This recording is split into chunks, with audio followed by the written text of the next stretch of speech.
Welcome to another edition of the refreshed, refined, and preppy Sean's View Entertainment on YouTube.com. Make sure to like this video and subscribe. And it's not many times that I do a review on SmackDown, but I'm damn sure glad I watched it, and I'm damn sure glad I got this review for my subscribers and viewers because it was a phenomenal SmackDown. This is one of the best SmackDowns I have seen in several weeks. The storylines, the matches, everything made sense. The creative writing, everything that this SmackDown had tonight should have the makings of what we should get in the next several weeks to several months. It kicks off with Miz TV with Ziggler and the Big Show, and they're trying to address what Triple H has been doing, this whole power play, this power struggle between the McMahons and Triple H and Randy Orton and the WWE, how they can't do nothing, how their hands are tied. And I'll tell you what, Triple H would come down, he would chastise them, he would talk them down, and you could see that the Big Show was livid. You could see that The Miz was frustrated. You could see that Dolph Ziggler wanted to get his hands on Triple H, but they really couldn't do a whole hell of a lot about it because Triple H would put all of them in matches except for the Big Show, who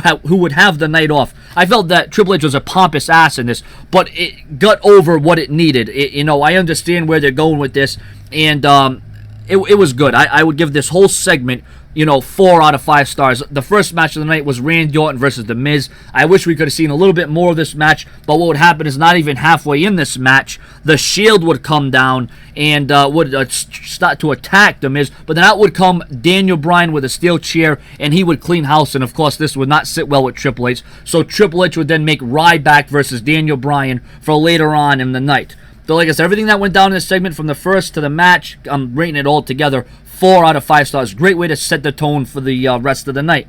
Up next, Rob Van Dam would defeat Damien Sandow in what was a decent match. Out would come Alberto Del Rio, and he would address Rob Van Dam and Ricardo Rodriguez. That was okay stuff. Like I said, you're seeing the development of storylines. You're seeing the future of the WWE take shape. Up next, it would be the Shield versus Dolph Ziggler. Ziggler put up one hell of a fight, but in the end, due to the punishment that he had because Triple H was against Ziggler for everything that he has done, it would be the Shield that would end up getting the victory. And then we've seen what was actually some pretty good promo work by Curtis Axel, but of course Paul Heyman carried the majority of it. Had strong words for CM Punk. That promo was good. 3.5 out of 5 stars. Up next, we would see Tons of Funk versus the Wyatt family. The Wyatt family would get destroyed. This match would last a cup of coffee.